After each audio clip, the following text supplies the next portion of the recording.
ഏപ്രിലെത്തും മുമ്പ് തന്നെ വൈദ്യുതി ആവശ്യകതയിൽ സർവ്വകാല റെക്കോർഡ് സ്ഥാപിച്ചതായി കണക്കുകൾ. വ്യാഴാഴ്ച രാത്രി വേണ്ടി വന്നത് 5836 മെഗാവാട്ടാണ്. ഇതിനു മുമ്പ് 2024 ജൂൺ 2 രാത്രി 5797 മെഗാവാട്ട് വരെ ആവശ്യകത ഉയർന്നിരുന്നു. ആ റെക്കോർഡാണ് തിരുത്തി 5836 മെഗാവാട്ട് ആയത്.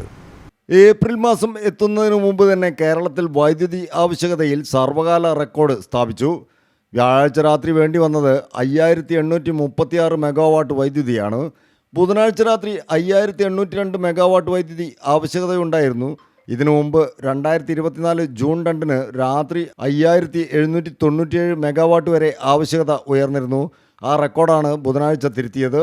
ഇത് വീണ്ടും വ്യാഴാഴ്ച തിരുത്തി 5836 മെഗാവാട്ടായി. അതേസമയം ദിവസം മുഴുവനുമുള്ള ഉപഭോഗത്തിൽ 2024 ജൂൺ 3 വേണ്ടി വന്ന 11.59 കോടി യൂണിറ്റാണ് ഇതുവരെയുള്ള റെക്കോർഡ്. ബുധനാഴ്ച ആകെ ഉപയോഗിച്ചത് 10.91 കോടി യൂണിറ്റാണ്. ഇത് ഈ മാസത്തെ റെക്കോർഡാണ്.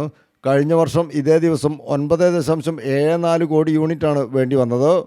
ചൂട് കാരണം AC-യും ഫാനും കൂടുതലായി പ്രവർത്തിപ്പിക്കുന്നതാണ് വൈദ്യുതി ഉപഭോഗം കൂടാൻ കാരണമായത്. കൂടാതെ നിയമസഭാ തെരഞ്ഞെടുപ്പും പാചകവാതക ക്ഷാമം കാരണമുള്ള ഇൻഡക്ഷൻ കുക്കറിൻ്റെ ഉപയോഗവും പരീക്ഷാകാലമായതും വൈദ്യുതി ഉപയോഗം കുതിച്ചുയരാൻ കാരണമായിട്ടുണ്ടെന്നാണ് വിലയിരുത്തൽ. ന്യൂസ് ഡെസ്ക് CTV പ്രാദേശിക വാർത്ത.